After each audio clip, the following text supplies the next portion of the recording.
Hello दोस्तों, आपका एक बार फिर स्वागत है आपके अपने चैनल डेली डोज इन्वेस्टमेंट में। तो दोस्तों, आज का जो हमारा स्टॉक है ये स्पेशली इस टाइम पे पावर की थीम को फॉलो करता है। मैंने आप लोग को इससे पहले भी दोस्तों पावर से रिलेटेड काफ़ी इंपॉर्टेंट स्टॉक बताए हैं जो लॉन्ग टर्म में हमें काफ़ी बड़े तरीके से रिटर्न बना के दे सकते हैं। और आज जो कंपनी हम डिस्कस करने वाले हैं ये भी काफ़ी छोटी साइज़ की एक माइक्रो कैप कंपनी है। और ये कंपनी मुझे लगता है दोस्तों जिस तरह की थीम में काम करती है ये थीम आपको आने वाले टाइम में काफ़ी बड़े तरीके से रिटर्न बना के देगी। इसके साथ साथ दोस्तों रिसेंटली कंपनी ने कैपेसिटी एक्सपेंशन करने की शुरुआत की है। 30 to 40% कंपनी का जो कैपेसिटी एक्सपेंशन है ये पूरा हो चुका है। और यहाँ पे दिसंबर 25 तक आपको कैपेसिटी एक्सपेंशन पूरी तरीके से कंप्लीट होता दिखेगा। और इस कंप्लीशन के बाद दोस्तों कंपनी के जो रेवेन्यू है आपको 3 से 4 गुना इंक्रीज होते दिख सकते हैं। साथ में दोस्तों जिस हिसाब से यहाँ पे पावर की थीम पे फोकस किया जा रहा है पूरे इंडिया के अंदर, ये थीम आपको इन्वेस्टमेंट के पर्पज से काफी बड़े तरीके से रिटर्न बना के दे सकती है।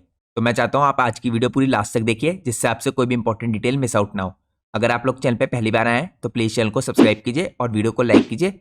अगर आप लोग की कोई भी स्टॉक से रिलेटेड क्वेरी होती है तो आप लोग मेरा जनरल टेलीग्राम चैनल ज्वाइन कर सकते हैं। मेरे जनरल टेलीग्राम चैनल का लिंक आपको हर वीडियो के नीचे डिस्क्रिप्शन में देखने को मिल जाएगा। इसके अलावा दोस्तों जैसा कि मैं आपको हर वीडियो में बताता हूँ, अगर आप लोग को चैनल की मेंबरशिप लेनी है तो आप लोग को सिंपली यहाँ पे ज्वाइन बटन पे क्लिक करना है। जैसे ही आप लोग ज्वाइन बटन पे क्लिक करेंगे आपको अलग अलग टायर्स की मेंबरशिप देखने को मिलेंगी। आप इसमें से कोई सी मेंबरशिप सेलेक्ट कर सकते हैं। यहाँ पे 4 इंपॉर्टेंट मेंबरशिप्स हैं। पहली फर्स्ट टाइमर, दूसरी बिगिनर, तीसरी गोल्ड इन्वेस्टर और फोर्थ प्लेटिनम इन्वेस्टर वाली। तो आप इनमें से कोई सी मेंबरशिप लेंगे आप लोग को यहाँ पे कुछ खास प्रिविलेजेस मिलेंगी चैनल की मेंबरशिप लेने की। लेकिन यहाँ पे दोस्तों लास्ट मेंबरशिप है प्लेटिनम इन्वेस्टर वाली, ये स्पेशली उन लोग के लिए है जिनको अपने लॉन्ग टर्म का पोर्टफोलियो बनाना है या अपने करंट पोर्टफोलियो में कुछ चेंजेस कराने हैं। तो अगर आप लोग भी अपने लॉन्ग टर्म का पोर्टफोलियो बनाने में इंटरेस्टेड है या अगर आप लोग को अपने करंट पोर्टफोलियो में कुछ भी चेंजेस कराना है तो आप अपना पोर्टफोलियो मुझे मेल कर सकते हैं। मेरा ईमेल एड्रेस आपको स्क्रीन में सामने देखने को मिल जाएगा। और जैसा मैंने आपको बताया आपने इन चारों में से कोई सी मेंबरशिप ले रखी होगी, आप सब लोग को यहाँ पे 2 इंपॉर्टेंट एडवांटेज तो वैसे भी मिलेंगी। तो अब मैं आपको बताता हूँ ये 2 इंपॉर्टेंट एडवांटेजेस कौन सी हैं। आपको अपनी स्क्रीन में यहाँ पे मेंबरशिप टैब देखने को मिलेगा। जैसे ही आप लोग इस मेंबरशिप टैब के अंदर क्लिक करेंगे, इस मेंबरशिप टैब के अंदर आपको कुछ खास स्टॉक के ऊपर डिटेल फंडामेंटल एनालिसिस की वीडियोस देखने को मिलेंगी। यहाँ पे दोस्तों हमारा फोकस रहता है माइक्रो कैप, स्मॉल कैप और नैनो कैप स्टॉक्स में, क्योंकि इस तरह के स्टॉक हमें पता है कि लॉन्ग टर्म में हमें काफी बड़े तरीके से मल्टीबाइंग करके दे सकते हैं। तो दोस्तों यहाँ पे मैंने मेंबरशिप की शुरुआत इसी साल की स्टार्टिंग से की थी। तब से हमने काफी इंपॉर्टेंट कंपनीज में बाय करके इनके ऊपर डिटेल वीडियोस बना के और साथ में इन कंपनीज में काफी बड़े तरीके से एनालिसिस करके इन सब कंपनियों में बहुत बढ़िया रिटर्न बनाए हैं। तो दोस्तों मैंने पिछले 1 महीने में भी आपको कुछ इंपॉर्टेंट स्टॉक रिकमेंड किए हैं, 3 से 4 इंपॉर्टेंट स्टॉक्स जिनमें मुझे लगता है आने वाले टाइम में आपको काफी पॉजिटिव मोमेंटम देखने को मिलेगा। उसमें से एक खास स्टॉक में तो दोस्तों यहाँ पे फ्राइडे के दिन 10 to 12% का पॉजिटिव मोमेंटम आया था और वो स्टॉक भी मैं आपको पिछले 1 महीने से लगातार नीचे के लेवल पे बाय करने का रिकमेंडेशन देता। अभी भी दोस्तों उसमें आपकी अपॉर्चुनिटी मिस आउट नहीं हुई है क्योंकि रिसेंटली स्टॉक में ब्रेकआउट आया है। इसके अलावा मैंने आपको यहाँ पे करीबन 15-20 दिन पहले एक और इंपॉर्टेंट स्टॉक रिकमेंड किया था, उसमें भी ब्रेकआउट आने वाला है, तो आप उस स्टॉक को भी चेकआउट कर सकते हैं। इन सारे स्टॉक्स दोस्तों जो मैं आपको बता रहा हूँ इनके ऊपर मैंने आपके लिए डिटेल फंडामेंटल एनालिसिस की वीडियो पोस्ट कर रखी है। लेकिन जैसे मैंने आपको बताया ये वीडियोस आपको तभी देखने को मिलेंगी जब आप लोगों ने चैनल की मेंबरशिप ले रखी होगी। और मेंबरशिप लेने के बाद आपको इस मेंबरशिप टैब पे क्लिक करना है। जैसे ही आप इस मेंबरशिप टैब में क्लिक करेंगे इसके बाद आपको सारी इंपॉर्टेंट डिटेल वीडियोस देखने को मिलेंगी। ये तो दोस्तों पहली एडवांटेज है यहाँ पे चैनल की मेंबरशिप लेने की। इसके अलावा आपको एक और एडवांटेज मिलेगी चैनल की मेंबरशिप लेने की, आप लोग को मेरा स्पेशल टेलीग्राम चैनल ज्वाइन करने का मौका मिलेगा। तो अगर आप लोगों ने चैनल की मेंबरशिप ले रखी है, मेंबरशिप लेने के बाद आपको पोस्ट पे क्लिक करना है। जैसे ही आप लोग पोस्ट पे क्लिक करते हैं इसके अंदर आपको सबसे पहला लिंक मेरे इसी स्पेशल टेलीग्राम चैनल का मिलेगा। तो ये टेलीग्राम चैनल दोस्तों मैंने अपने यूट्यूब चैनल के मेंबर्स के लिए इसलिए शुरू किया था क्योंकि कई बार देखिए मार्केट रैश के दौरान मुझे किसी इंपॉर्टेंट स्टॉक में अपनी पोजीशन इंक्रीज करनी होती है या नई बाइंग करनी होती है, तो ये सारी क्विक इन्फॉर्मेशन प्रोवाइड करने के लिए मैं इसी स्पेशल टेलीग्राम चैनल का यूज करता हूँ। क्योंकि दोस्तों ये तो देखिए हर बार पॉसिबल है नहीं कि मैं आपको हर छोटी अपडेट के लिए वीडियो बना के बताऊँ। तो यहाँ पे सारी इंपॉर्टेंट अपडेट्स मैं आपके साथ इसी टेलीग्राम चैनल पे शेयर करता हूँ, या तो चार्ट्स के थ्रू या कुछ इंपॉर्टेंट डिटेल इन्फॉर्मेशन के थ्रू। तो लास्ट वीक दोस्तों मैंने आपके साथ एक इंपॉर्टेंट चार्ट शेयर किए थे। फ्राइडे को दिन स्टॉक में करीबन 6% का पॉजिटिव मोमेंटम आया था और स्टॉक इस टाइम पे इंपॉर्टेंट ब्रेकआउट लेवल के करीब है। तो मैं उम्मीद करता हूँ आप लोगों ने उन चार्ट्स को चेकआउट किया होगा। दोस्तों आने वाले दिनों में हो सकता है उस स्टॉक के ऊपर आपके लिए डिटेल वीडियो पोस्ट करूँ। तो जिन लोगों ने स्टॉक के ऊपर बाय नहीं कर रखा है आप ये टेलीग्राम चैनल ज्वाइन करके उस स्टॉक के बारे में इंपॉर्टेंट इन्फॉर्मेशन चेकआउट कर सकते हैं। तो लास्टली दोस्तों मैं आपको दोबारा बता दूं, अगर आप चैनल के मेंबर हैं तो आपको ये टेलीग्राम चैनल ज्वाइन करना बिल्कुल भी नहीं भूलना है, क्योंकि स्पेशली ये टेलीग्राम चैनल मैंने अपने यूट्यूब चैनल के मेंबर्स के लिए खोल रखा है। तो ये तो दोस्तों कुछ खास एडवांटेज थी यहाँ पे चैनल के मेंबर्स को जो मैंने दे रखी है। अब हम चलते हैं आज के अपने इंपॉर्टेंट स्टॉक में। तो दोस्तों जिस स्टॉक के ऊपर आज हम एनालिसिस करने वाले हैं इस कंपनी का नाम है सुप्रीम पावर इक्विपमेंट्स लिमिटेड। आप सब लोग को पता है दोस्तों, इससे पहले भी मैंने आप लोग को काफी इंपॉर्टेंट पावर सेक्टर की स्पेशली यहाँ पे ट्रांसफार्मर बनाने वाली कंपनीज रिकमेंड की है। तो ये भी कंपनी भी दोस्तों इस टाइम पे करंटली ट्रांसफार्मर बनाती है। कंपनी ने दोस्तों रिसेंटली कुछ नए वेंचर्स में भी एंट्री ली है जो मैं आपको आगे चेकआउट कराऊंगा। सबसे पहले हम कंपनी का बेसिक ओवरव्यू लेते हैं। एक माइक्रो कैप कंपनी है दोस्तों। तो ये कंपनी दोस्तों तमिलनाडु में बेस्ड है। कंपनी फॉर्म हुई थी 1994 में। इसके बाद से पिछले 3 डेकेड से इस कंपनी के ऑपरेशन यहाँ पे सक्सेसफुली चल रहे हैं। कंपनी करंटली मैन्युफैक्चर कर रही है काफी वाइड रेंज ऑफ पावर और डिस्ट्रीब्यूशन ट्रांसफॉर्मर्स को, और कंपनी इमर्ज हुई है एक प्रोमिनेंट प्लेयर के रूप में, आप कह सकते हैं प्रोमिनेंट सप्लायर इस टाइम पे ट्रांसफॉर्मर्स की लोकल इलेक्ट्रिक यूटिलिटीज को। यहाँ पे दोस्तों कंपनी करंटली फोरले कर रही है विंड मिल सेगमेंट के अंदर भी, और यहाँ पे कंपनी इनोवेशन कर रही है नए डिजाइन में, जिससे कंपनी मीट कर पाए जो काफी स्ट्रॉन्ग इस टाइम पर टेक्निकल स्पेसिफिकेशन है जो इनके कस्टमर डिमांड करते हैं इसको। कंपनी के पास काफी स्ट्रॉन्ग एक्सपर्टीज है दोस्तों इस टाइम पे। जैसा मैंने आपको बताया पिछले 3 डेकेड्स की क्राफ्ट करने की यहाँ पे इस तरह के स्पेसिफिक ट्रांसफॉर्मर्स को, जिनको यहाँ पे इंजीनियर किया जाता है विस्टैंड करने के लिए फ्रीक्वेंट जो स्विचिंग होती है, वोल्टेज फ्लक्चुएशन होते हैं, और एफिशिएंट यहाँ पे ट्रांसफरिंग पावर्स होती है from wind mill generators to grid. इसको सी थ्रू करने के लिए कंपनी एक रिनाउंड और रिलायबल प्लेयर है इस टाइम पे इंडिया की इंडस्ट्री के अंदर, और कंपनी के ट्रांसफॉर्मर्स इस टाइम पे ऑपरेशनल है मल्टीपल साइट्स के अंदर। अब यहाँ पे दोस्तों कुछ और बेसिक डिटेल दे रखी कंपनी के बारे में। जैसे मैंने आपको पहले भी चेकआउट कराया, 3 डेकेड का कंपनी को एक्सपीरियंस इस टाइम पे ट्रांसफॉर्मर मैन्युफैक्चर करने के लिए। यहाँ पे 28 प्लस सेक्टर्स को सर्व कर चुकी कंपनी। इसके अलावा 17,000 प्लस यूनिट्स मैन्युफैक्चर की है इसने, सप्लाई की है ट्रांसफॉर्मर्स की। इसके अलावा दोस्तों यहाँ पे FY24 के जो टोटल रेवेन्यू थे कंपनी के करीबन 113 करोड़ के थे, एबिटा 23 करोड़ का था, और प्रॉफिट आफ्टर टैक्स 14.30 करोड़ का था। यहाँ पे जो कंपनी की ऑर्डर बुक दे रखी है दोस्तों 60 करोड़ के आसपास की दे रखी है, लेकिन करंटली जो कंपनी की ऑर्डर बुक है इस टाइम पे 100 करोड़ के आसपास की पहुंच चुकी है। और इसमें से दोस्तों काफी बड़ा चंक जो ऑर्डर का होगा करीबन 80 करोड़ के आसपास का, इसको कंपनी आपको H2 में एग्जीक्यूट करती हुई दिखेगी। तो यहाँ पे आने वाले 4-5 महीनों में दोस्तों काफी शानदार तरीके से जो सेकंड हाफ होगा कंपनी का वो बहुत बेटर हो सकता है यहाँ पे रिजल्ट के पर्सपेक्टिव से। तो ये मैंने आपको कुछ बेसिक डिटेल दिखाई। अब हम चलते हैं नेक्स्ट पार्ट में। नेक्स्ट पार्ट में हम चेकआउट करते हैं यहाँ पे कंपनी की जर्नी कैसी रही है। तो जैसा मैंने आपको बताया दोस्तों 1994 में कंपनी की शुरुआत हुई थी इनिशियली जब इसका फॉर्मेशन हुआ था। इसके बाद 1996 में जो नया मैनेजमेंट है इन्होंने इंप्रूव किया यहाँ पे कंपनी का जो डिजाइन था इसको मॉडर्नाइज किया यहाँ पे फैक्ट्री, साथ में इन्होंने मार्केटिंग की और बूस्ट किया प्रोडक्शन को, और ये प्रोडक्शन को लेकर यहाँ पे 5000 kVA में एट 33 किलोवाट क्लास में।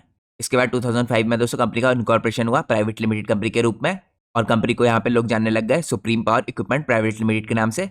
2015 में कंपनी ने अपनी फैसिलिटी को एनहांस किया, एनेबल किया इसने यहाँ पे प्रोडक्शन, और साथ में अपनी टेस्टिंग फैसिलिटीज को भी इंप्रूव किया। यहाँ पे जो ट्रांसफॉर्मर टेस्ट करने की फैसिलिटी थी और ये इंक्रीज हो गई दोस्तों यहाँ पे अप टू 25 MVA और 132 kV क्लास। इसके बाद यहाँ पे 2023 में कंपनी ने ट्रांजिशन किया यहाँ पे प्राइवेट लिमिटेड से पब्लिक लिमिटेड में। यहाँ पे कंपनी की लिस्टिंग हुई 2024 में दोस्तों, काफी टर्निंग पॉइंट है कंपनी के लिए, क्योंकि कंपनी ने यहाँ पे स्टार्ट कर दिया है लार्ज पावर ट्रांसफॉर्मर का फॉर्मेशन, और साथ में कंपनी ने डाइवर्सिफाई किया है क्योंकि कंपनी इस टाइम पे करंटली कंस्ट्रक्शन और कमीशनिंग में चली गई है स्विच यार्ड की। तो यहाँ पे कंपनी जिस हिसाब से दोस्तों अपनी कैपेसिटी को एक्सपेंड करी है, इसने 2024 से कैपेसिटी को एक्सपेंशन करना शुरू कर दिया है। यहाँ पे 30 to 40% कंपनी की कैपेसिटी एक्सपेंशन हो चुका है, और यहाँ पे 2025 के लास्ट तक आपको कैपेसिटी एक्सपेंशन पूरी तरीके से कंप्लीट होता हुआ दिखेगा। तो यहाँ पे दोस्तों आने वाले सालों में हम एक्सपेक्ट कर रहे हैं कि कंपनी काफी बड़े तरीके से ग्रो कर सकती है, क्योंकि अभी भी कंपनी का साइज खाली 600 करोड़ का है, और ये एक्सपेंशन कंपनी के रेवेन्यू में काफी तगड़ी जंप ला सकता है आने वाले कुछ सालों में। अब हम चलते हैं नेक्स्ट पार्ट में।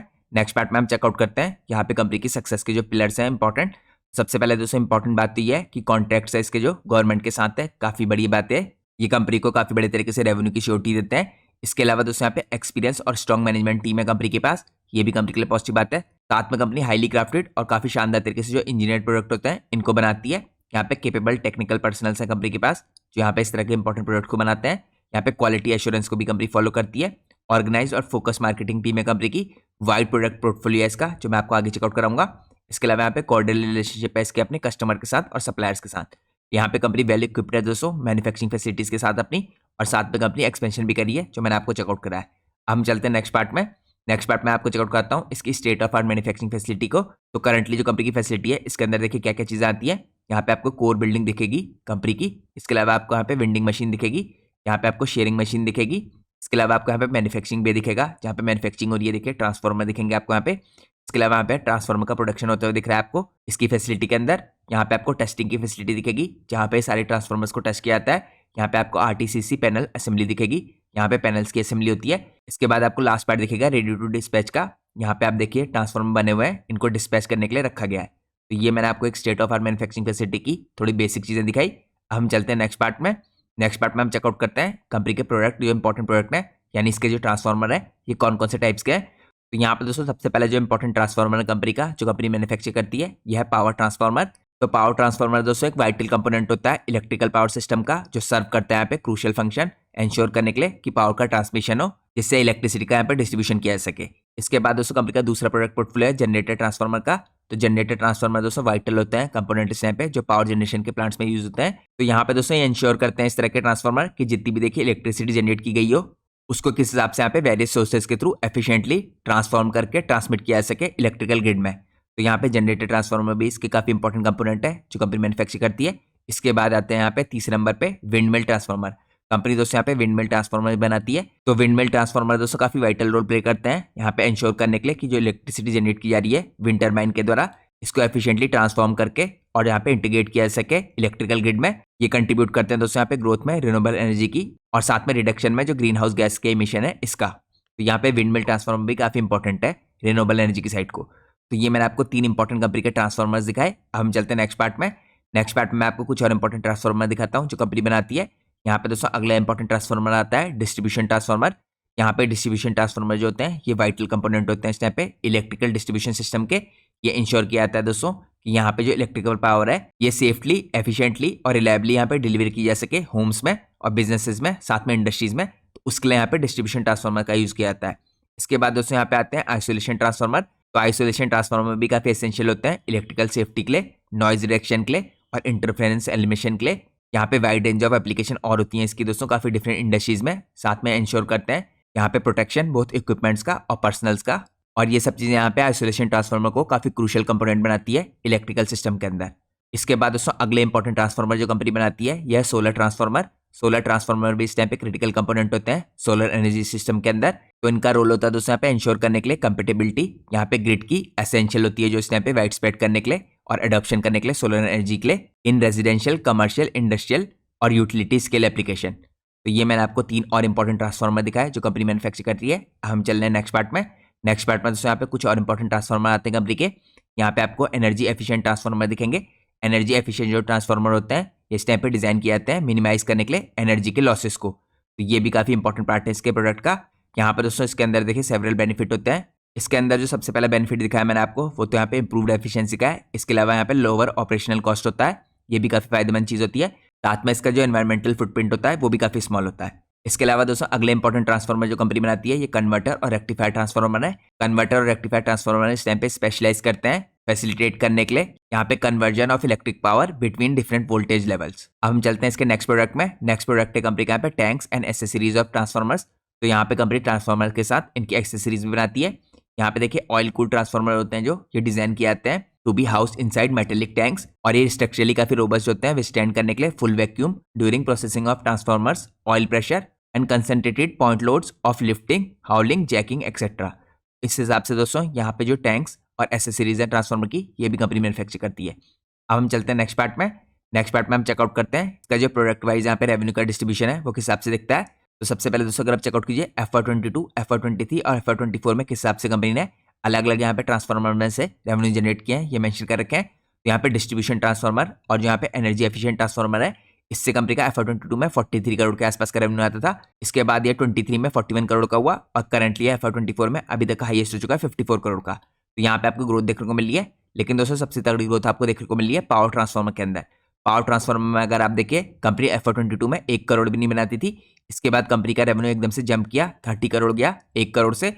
इसके बाद आपको यहाँ पे FY24 में 30 करोड़ से सीधे 45 करोड़ जाता हुआ दिख रहा है। तो यहाँ पे आपको पावर ट्रांसफार्मर के अंदर काफी सडन ग्रोथ आती हुई देखी है। यहाँ पे कंपनी काफी बड़े तरीके से करंटली 45 करोड़ के आसपास का रेवेन्यू जनरेट करी है। इसके अलावा दोस्तों यहाँ पे विंड मिल ट्रांसफार्मर जो कंपनी बना रही है देखिए इससे कंपनी का हल्का सा रेवेन्यू आया था FY23 में। इस टाइम पे करंटली ज्यादा रेवेन्यू आया है।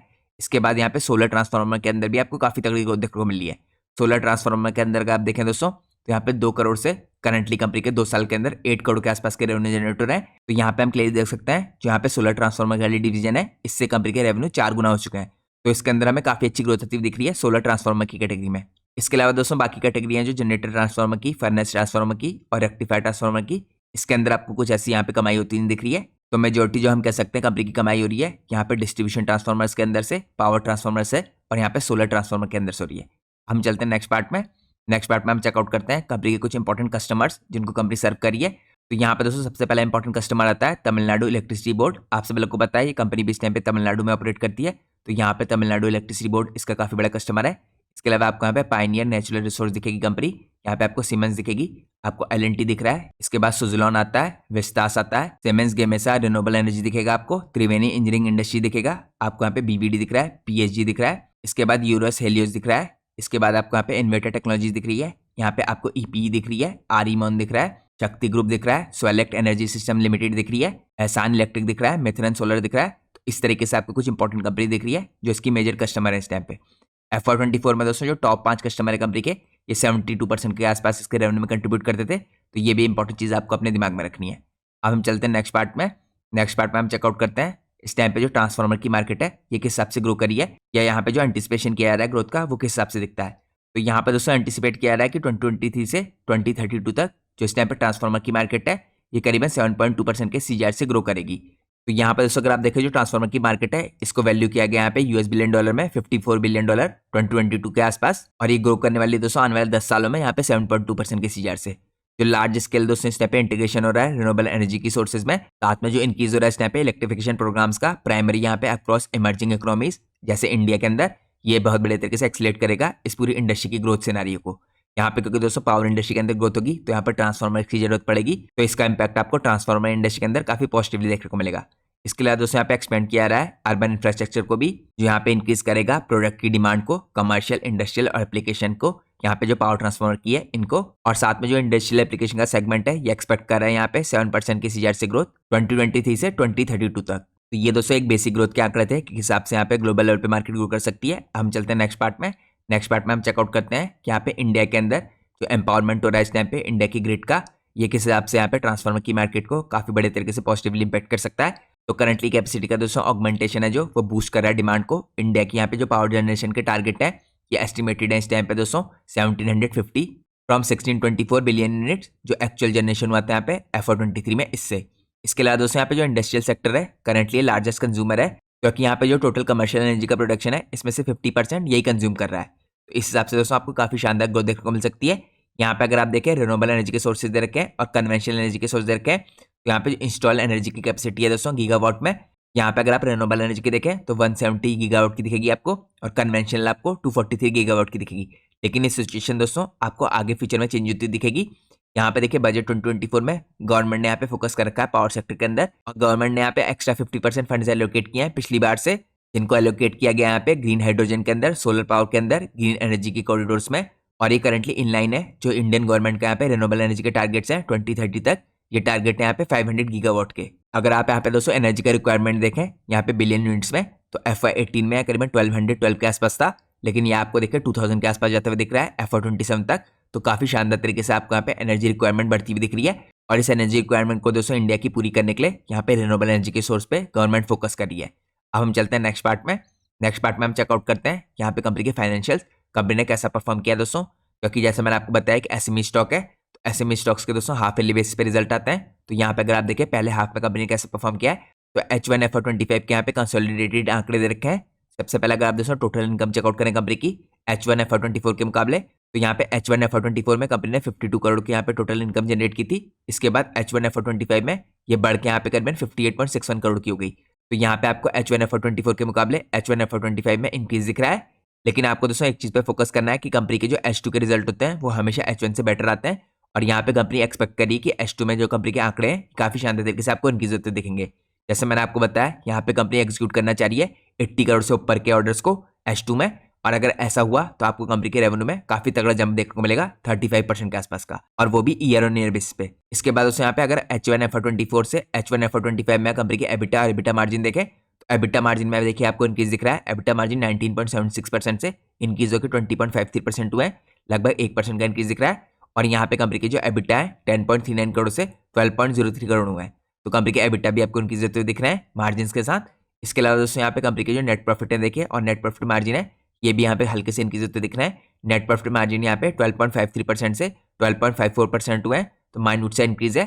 और यहाँ पे जो कंपनी के नेट प्रॉफिट है 6.59 करोड़ से 7.29 करोड़ हुआ है, तो यहाँ पे कंपनी के नेट प्रॉफिट, कंपनी की total income, EBITDA, EBITDA margin सब में आपको काफी बड़े तरीके से इंक्रीज दिख रहा है हाफ ईयरली बेस पे। हम चलते हैं नेक्स्ट पार्ट में। नेक्स्ट पार्ट में हम चेकआउट करते हैं हाफ ईयरली बेस पे कैसा इंक्रीज दिख रहा है आपको ईयर ऑन ईयर बेस पे परसेंटेज टर्म्स में। तो परसेंटेज टर्म्स में अगर आप देखें दोस्तों तो आपको ईयर ऑन ईयर बेस पे 11.45% का इंक्रीज दिख रहा है टोटल इनकम में। यहाँ पे कंपनी के एबिटा में आपको 15.78% का इंक्रीज दिख रहा है। नेट प्रॉफिट जो कंपनी के हैं यहाँ पे 10.62% आपको इंक्रीज होते दिख रहे हैं।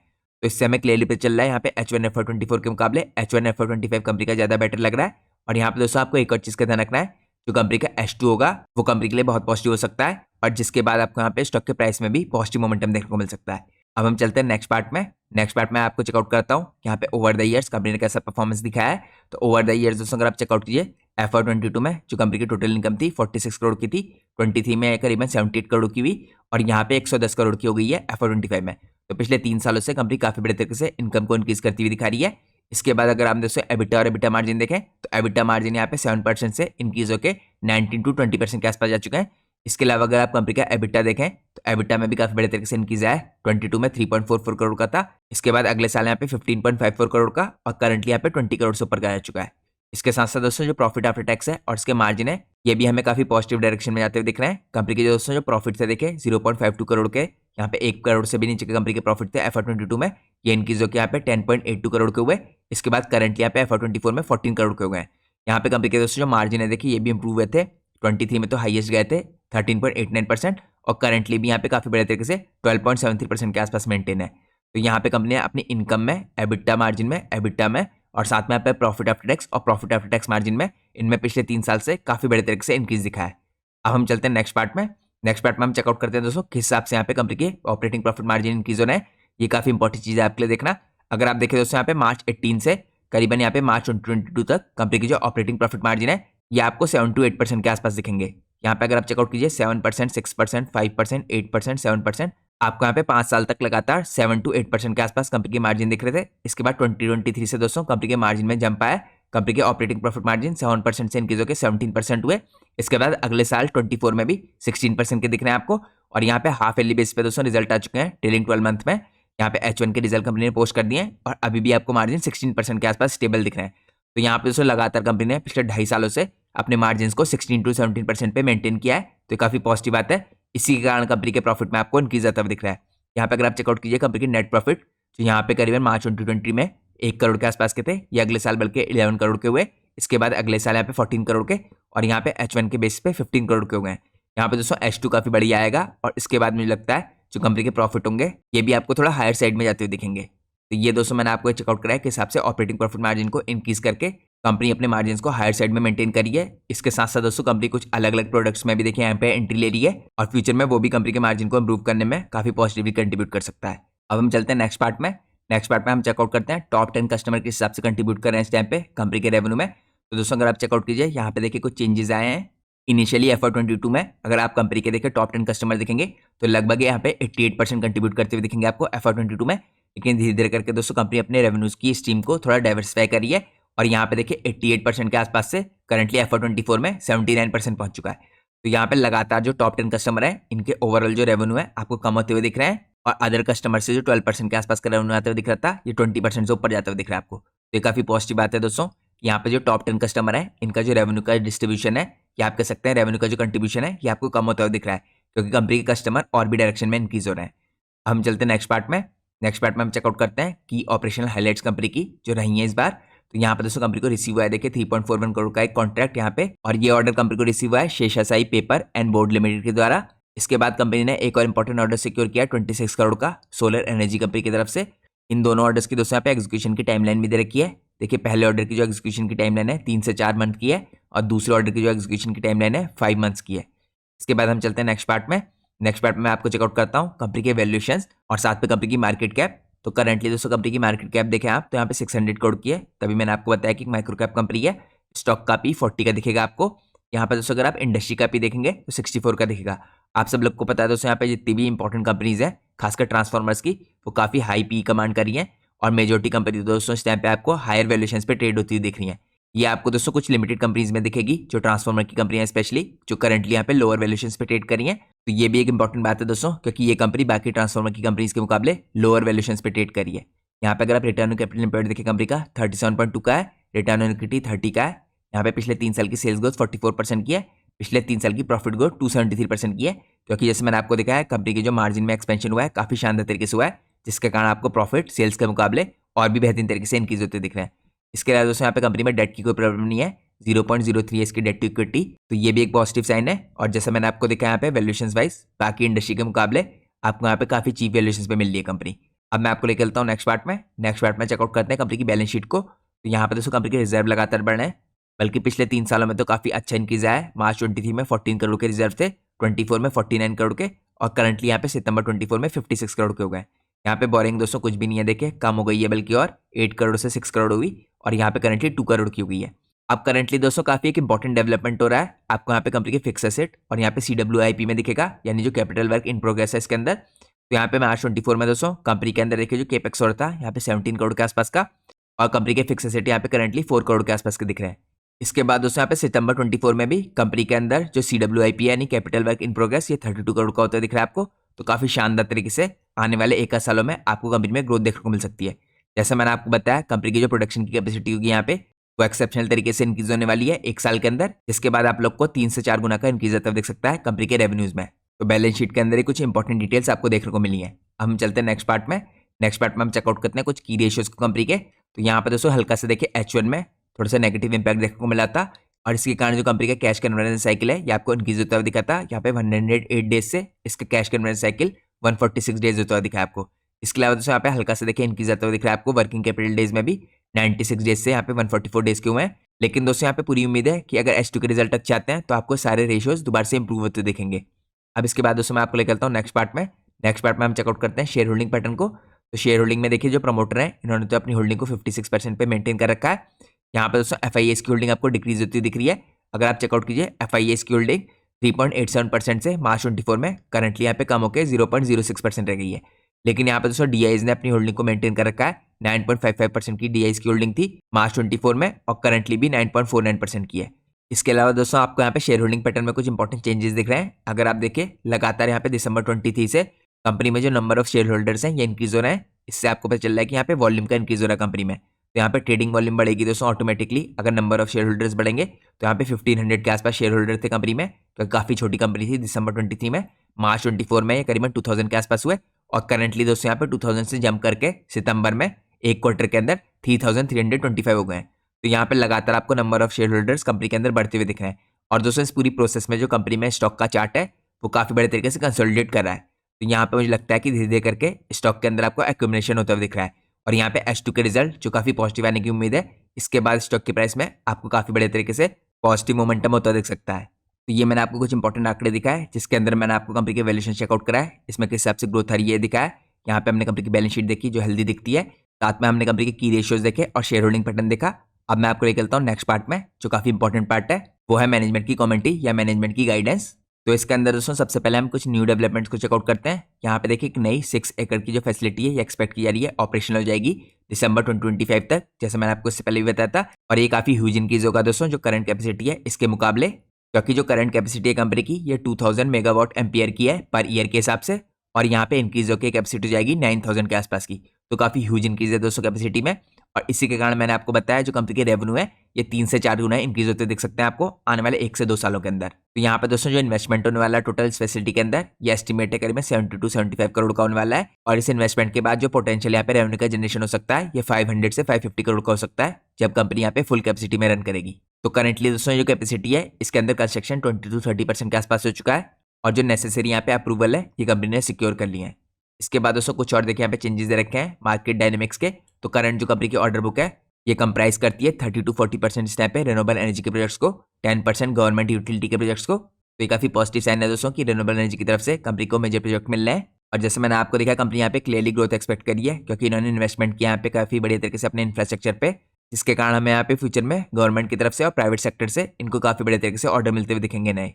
यहाँ पे दोस्तों ऑपरेशनल इनसाइट भी देखिए कुछ, जो करंट देखिए यहाँ पे प्लांट है इसका यूटिलाइजेशन रेंज करता है 30 to 50% के आसपास, और यहाँ पे जो एग्जिस्टिंग फैसिलिटी है दोस्तों ये केपेबल है मैन्युफैक्चरिंग करने के लिए 25 MVA के पावर ट्रांसफार्मर की। लेकिन जो नई कैपेसिटी होगी दोस्तों ये हैंडल कर पाएगी यहाँ पे लार्जेस्ट साइज के ट्रांसफार्मर्स को 160 MVA तक। तो ये कंपनी के लिए बहुत पॉजिटिव होगा, क्योंकि यहाँ पे लार्जेस्ट साइज के जो ट्रांसफार्मर्स है इनकी डिमांड इंक्रीज हो रही है। यहाँ पे दोस्तों एक और इंपॉर्टेंट बात होती है कि जो लार्जेस्ट साइज के ट्रांसफार्मर होते हैं यहाँ पे मार्जिन भी ज्यादा रहता है, तो ये भी कंपनी के मार्जिन को इंप्रूव करने में काफी बड़े तरीके से कंट्रीब्यूट कर सकते हैं। इसके अलावा दोस्तों मार्जिन अक्रॉस देखिए ट्रांसफार्मर जो सेगमेंट होता है ये अप्रोक्सीमेटली 10 to 12% के आसपास का होता है। उसके अलावा आपको स्लाइट वेरिएशन देखने को मिल सकता है, ये डिपेंड करता है कि प्रोडक्ट कौन सा है इस पे। इसके अलावा दोस्तों H1 में देखिए कुछ चैलेंजेस आए थे, ये भी मेंशन कर रखे हैं इन्होंने। यहाँ पे सबसे पहले चैलेंजेस में मेंशन कर रखा है जो स्लाइट डिले हुआ था इस टाइम पे लार्ज ऑर्डर में, ये अप्रोक्सीमेटली 4 से 5 करोड़ के आसपास का था, और ये हुआ था दोस्तों यहाँ पे क्लाइंट के जो साइड इशू है इसके कारण यहाँ पे इसने इंपैक्ट किया था H1 की परफॉर्मेंस को। यहाँ पे कंपनी एक्सपेक्ट करी है कि ये भी आपको जुड़ते हुए दिखेगा H2 FY25 में। इसके अलावा दोस्तों जैसे मैंने आपको बताया जो करंट डिमांड है इस टाइम पे लार्जर पावर ट्रांसफार्मर की साइड को है, यहाँ पे अबव 50 MVA की, और यहाँ पे करंटली जो कंपनी ट्रांसफार्मर बना रही थी 25 MVA की बना रही है। लेकिन इस कैपेसिटी एक्सपेंशन के बाद कंपनी के जो ट्रांसफार्मर है आपको वो 160 MVA की कैटेगरी में आते हुए दिखेंगे। तो काफी शानदार तरीके से यहाँ पे कंपनी आपको लार्जर साइज के ट्रांसफार्मर बनाती हुई दिखेगी। इसके अलावा दोस्तों यहाँ पे फ्यूचर का आउटलुक भी मेंशन कर रखा है मैनेजमेंट ने। मैनेजमेंट काफी ऑप्टिमिस्टिक है इस टाइम पे अचीव करने के लिए स्ट्रॉन्ग ग्रोथ H2 FY25 में। और जैसे मैंने आपको दिखाया 80 करोड़ के आसपास की जो कंपनी ऑर्डर है यहाँ पे H2 में एग्जीक्यूट करना चाह रही है, और ऐसा हुआ तो आपको यहाँ पे 35% के आसपास की कंपनी में ग्रोथ होती हुई दिखेगी ईयर ऑन ईयर बेसिस पे। इसके अलावा दोस्तों कंपनी यहाँ पे अपॉर्चुनिटीज को एक्सप्लोर करी है अदर स्टेट्स में, जिससे कंपनी की यहाँ पे मार्केट प्रेजेंस भी आपको स्ट्रॉन्ग होती हुई दिखेगी। और साथ में कंपनी यहाँ पे एक्सपेक्ट करी है सब स्टेशन के कंस्ट्रक्शन के ऑर्डर। आप सब लोग को पता है यहाँ पे सब स्टेशन कंस्ट्रक्शन की कंपनी ने नई कैटेगरी शुरू की है, और ये कैटेगरी आपको कंपनी के प्रोडक्ट पोर्टफोलियो को एक्सपेंड करती हुई दिखेगी। तो ये मैंने आपको दोस्तों यहाँ पे कौन